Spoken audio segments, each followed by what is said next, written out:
이 땅에서 주를 위해 봉사하다가 하나님의 부름 받아 앞서간 성도 그의 생애 생각하며 모였습니다. 주모하는 마음으로 모였습니다. 하나님이 이 자리에 함께 하시사 주의 이로 우리에게 내려주소서. 우리들도 가신 성도 뒤돌아다서 하늘나라 바라보며 살게 하소서. 우리 모두 이 땅에서 충성하다가 하나님이 부르실 때 가게 하소서. 영화로운 주의 나라 들어간 후에 다시 만나 주와 함께 살게 하소서. 아멘.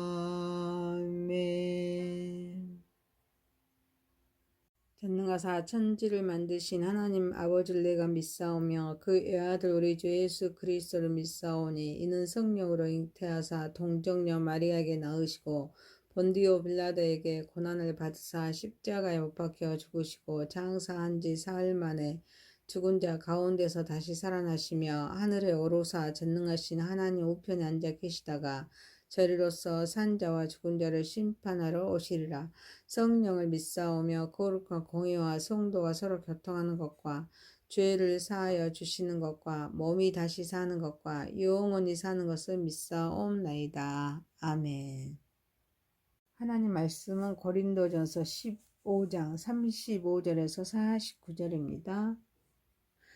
누가 묻기를 죽는 자들이 어떻게 다시 살아나며 어떠한 몸으로 오느냐 하리니 어리석은 자여 네가 뿌리는 씨가 죽지 않으며 살아나지 못하겠고 또 네가 뿌리는 것은 장래의 형체를 뿌리는 것이 아니요 다만 밀이나 다른 것의 알맹이 뿐이로되 하나님이 그 뜻대로 그에게 형체를 주시되 각 종자에게 그 형체를 주시니라. 육체는 다 같은 육체가 아니니 하나는 사람의 육체여 하나는 짐승의 육체여 하나는 새의 육체여 하나는 물고기의 육체라. 하늘에 속한 형체도 있고 땅에 속한 형체도 있으나 하늘에 속한 것의 영광이 따로 있고 땅에 속한 것의 영광이 따로 있으니 해의 영광이 다르고 달의 영광이 다르며 별의 영광도 다른데 별과 별의 영광이 다르로다. 죽은 자의 부활도 그와 같으니 썩을 것으로 삼고 썩지 아니할 것으로 다시 살아나며 욕된 것으로 심고 영광스러운 것으로 다시 살아나며 약한 것으로 심고 강한 것으로 다시 살아나며 육의 몸으로 심고 신령한 몸으로 다시 살아나나니 육의 몸이 있은즉 또 영의 몸도 있느니라. 기록된 바 첫사람 아담은 생명이 되었다 함과 같이 마지막 아담은 살려주는 영이 되었나니 그러나 먼저는 신령한 사람이 아니요 육의 사람이요 그 다음은 신령한 사람이니라. 첫사람은 땅에서 났으니 흙에 속한 자이거나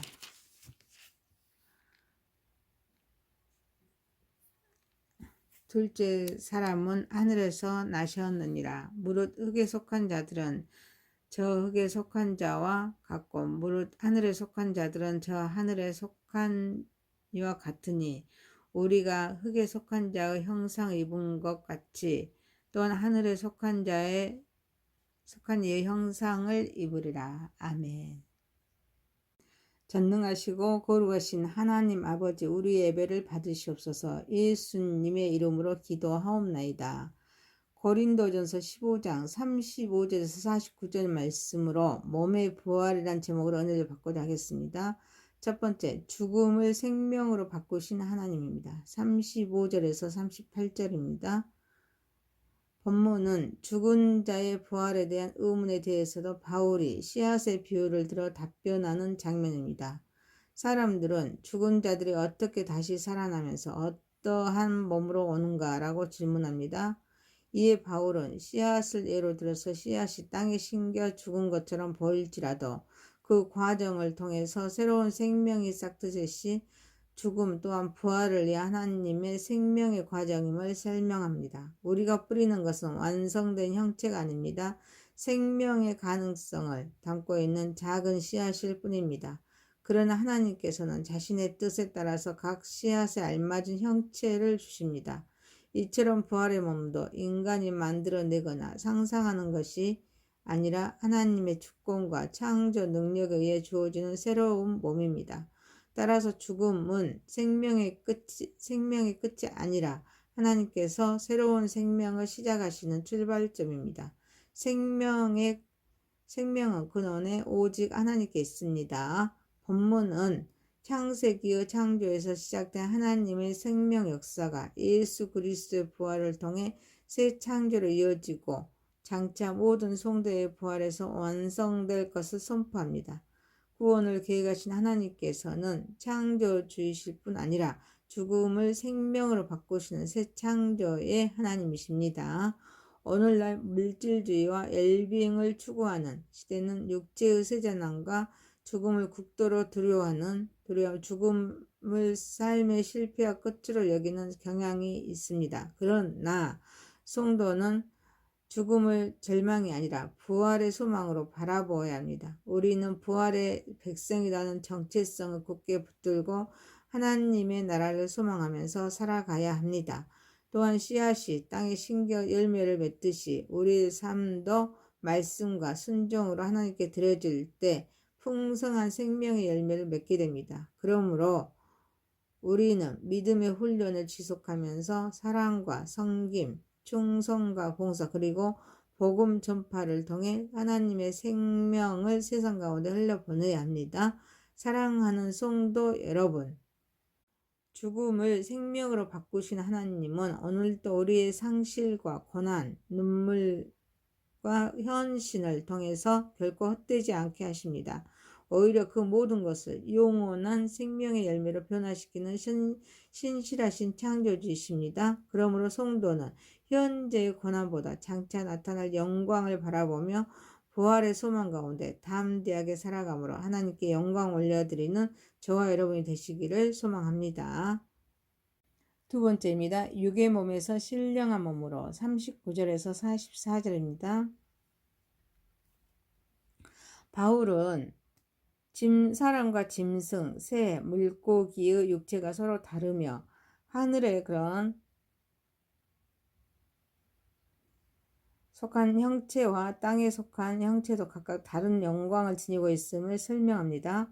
또한 해, 달, 별의 영광이 서로 다른 것처럼 하나님께서는 모든 피조물에 각각 다른 몸과 영광을 주셨습니다. 이러한 예를 통해서 바울은 부활의 몸 역시 현재의 몸과는 질적으로 다른 영광스러운 몸임을 가르칩니다.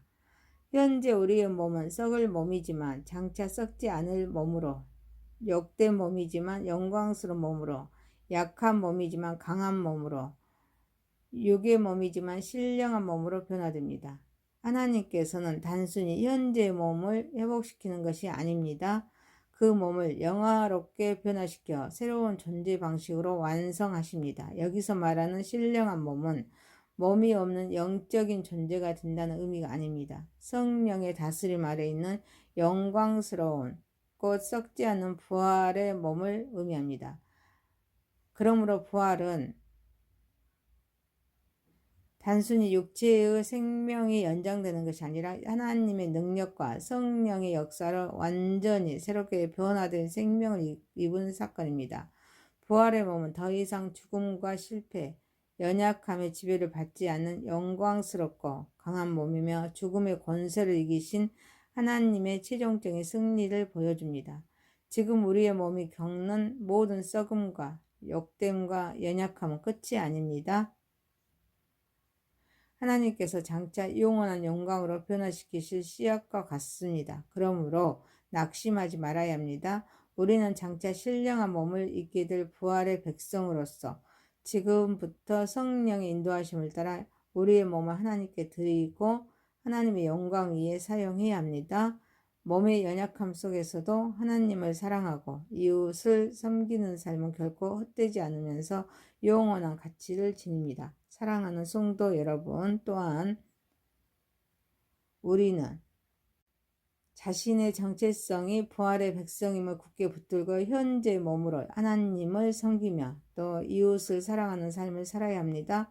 육체의 한계와 현실의 어려움에 낙심하기보다는 장차 있게 될 영광의 몸을 바라보며 말씀과 성령 안에서 날마다 거룩함을 훈련해야 합니다. 그리고 하나님 나라를 소망하면서 충성과 봉사, 섬김, 선교의 삶을 지속함으로 하나님께 영광 올려드리는 저와 여러분이 되시기를 소망합니다.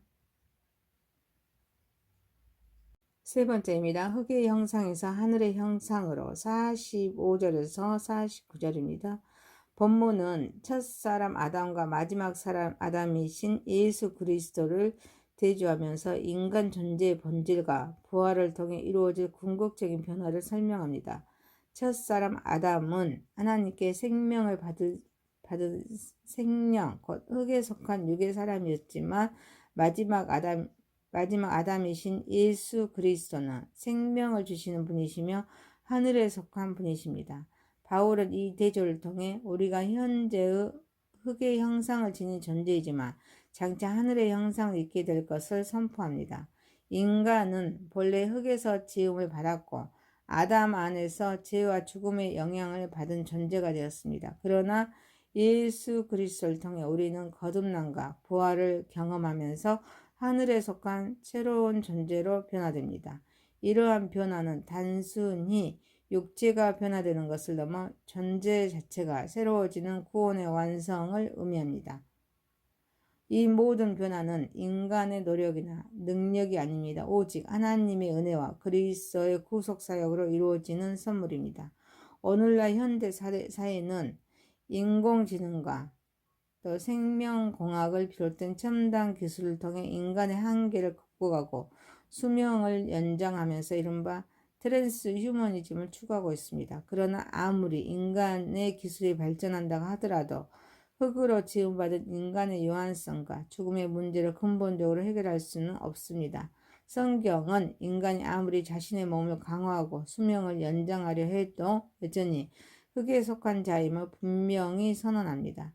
참된 생명과 영원한 변화는 오직 하늘로부터 오신 마지막 아담 예수 그리스도를 통해서만 가능합니다. 그러므로 성도는 자신의 정체성을 첫사람 아담이 아니라 마지막 아담이신 예수 그리스도 안에서 발견해야 합니다. 우리는 이미 그리스도 안에서 하늘에 속한 백성이 되었습니다. 장차 그분의 영광스러운 형상을 온전히 입게 될 소망을 가진 사람들입니다. 이 소망은 미래를 기다리는 이 안에 머무르지 않고 오늘 우리의 삶을 변화시킨 능력이 됩니다. 사랑하는 성도 여러분, 우리는 날마다 자신의 정체성을 그리스도 안에서 확인하면서 하나님의 말씀과 성령의 인도하심을 따라 그리스도를 닮아가야 합니다. 사랑, 겸손, 용서와 거룩함을 실천함으로써 하늘의 형상이 우리의 삶 속에 드러나게 해야 합니다. 또한 하나님께 받은 몸으로 또 이웃을 섬기고 충성, 봉사, 선교를 통해 하나님의 나라를 나타내는 삶을 살아야 합니다. 노화와 질병, 연약함은 우리의 마지막 모습이 아닙니다. 하나님께서 장차 우리의 몸을 영광의 형상으로 변화시키실 것입니다. 그러므로 육체의 한계와 현실의 어려움 앞에서도 낙심하지 말고 부활의 소망을 붙들면서 하늘의 형상을 향해 믿음으로 살아가므로 하나님께 영광 올려드리는 저와 여러분이 되시기를 소망합니다. 고린도전서 15장 35절에서 49절 말씀으로 몸의 부활이란 제목이었습니다. 첫 번째, 죽음을 생명으로 바꾸시는 하나님. 두 번째, 육의 몸에서 신령한 몸으로. 세 번째, 흙의 형상에서 하늘의 형상으로. 전능하시고 거룩하신 하나님 아버지, 현재의 고난보다 장차 나타날 영광을 바라보며 부활의 소망 가운데 담대하게 살아가게 하옵소서. 우리는 자신의 정체성이 부활의 백성임을 굳게 붙들고 현재의 몸으로 하나님을 섬기며 이웃을 사랑하며 하는 삶을 살아가게 하옵소서. 육체의 한계와 현실의 어려움에 낙심하기보다는 장차 입게 될 영광의 몸을 바라보며 하나님의 말씀과 성령 안에서 날마다 거룩함을 훈련하며 살아가게 하옵소서. 하나님의 나라를 소망하며 충성과 봉사, 섬김, 선교의 삶을 지속하게 하소서. 우리는 날마다 자신의 정체성을 그리스도 안에서 확인하며 하나님의 말씀과 성령의 인도하심을 따라 그리스도를 닮아가게 하옵소서. 사랑과 겸손, 용서와 거룩함을 실천함으로써 하늘의 형상이 우리의 삶 속에서 드러나게 하옵소서. 하나님께 받은 몸으로 이웃을 섬기고 충성과 봉사, 선교를 통해 하나님 나라를 나타내는 삶을 살아가게 하옵소서. 육체의 한계와 현실의 어려움 앞에서 낙심하지 말고 우리 부활의 소망을 붙들면서 하늘의 형상을 향해 믿음으로 살아가게 하옵소서. 예수님의 이름으로 기도하옵나이다. 아멘. 하늘에 계신 우리 아버지여, 이름이 거룩히 여김을 받으시오며 나라에 임하오시며 뜻이 하늘에서 이룬 것 같이 땅에서도 이루어지이다. 오늘날 우리에게 일용할 양식을 주시옵고 우리가 우리에게 죄 지은 자를 사하여 준 것 같이 우리의 죄를 사하여 주시옵고 우리를 시험에 들게 하지 마시옵고 다만 악에서 구하옵소서. 대개 나라와 권세와 영광이 아버지께 영원히 있사옵나이다. 아멘.